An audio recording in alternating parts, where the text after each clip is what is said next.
In the heart of a desolate northern forest, where the sun scarcely touched the ground and the cold winds howled endlessly, lived a small indigenous tribe. The harsh winter had settled in, casting a relentless chill over their lands. Food was scarce, and the tribe's members grew gaunt with hunger. As days turned into weeks and weeks into months, desperation began to fester among them. One fateful day, a man named Kitchi, driven by the gnawing hunger that plagued his family, ventured into the woods in search of food. The forest was an unforgiving place, with trees like skeletal fingers clawing at the sky, and the snow-covered ground crunching ominously underfoot. Kitchi wandered deeper than ever before, guided by the faint hope of finding something to save his people. As the sun dipped below the horizon, Kitchi stumbled upon an ancient, decrepit cabin hidden amongst the trees. Its walls were covered in frost, and the air inside was eerily still.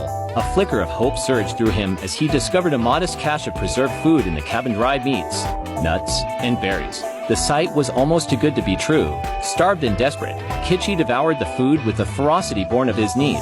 But as he consumed the last morsel, a deep, unsettling chill settled over him.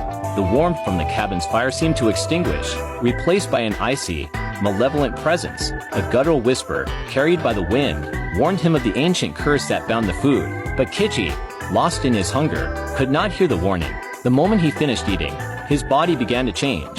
His skin turned a ghostly pallor, his eyes glowed with an unnatural hunger, and his limbs elongated into grotesque, emaciated forms. Kitchi's heart was gripped by an insatiable craving for human flesh. The Wendigo, a monstrous spirit of hunger and despair, had claimed him. Transformed into this grotesque creature, Kitchi was no longer himself but a harbinger of doom. The next day, Kitchi's family, fearing for his safety, ventured into the forest to find him. They came across the cabin but found no trace of their loved one. Instead, they felt an oppressive, icy presence and heard haunting whispers carried on the wind. As night fell, they were confronted by the Wendigo, a gaunt, skeletal figure with hollow eyes and an insatiable hunger.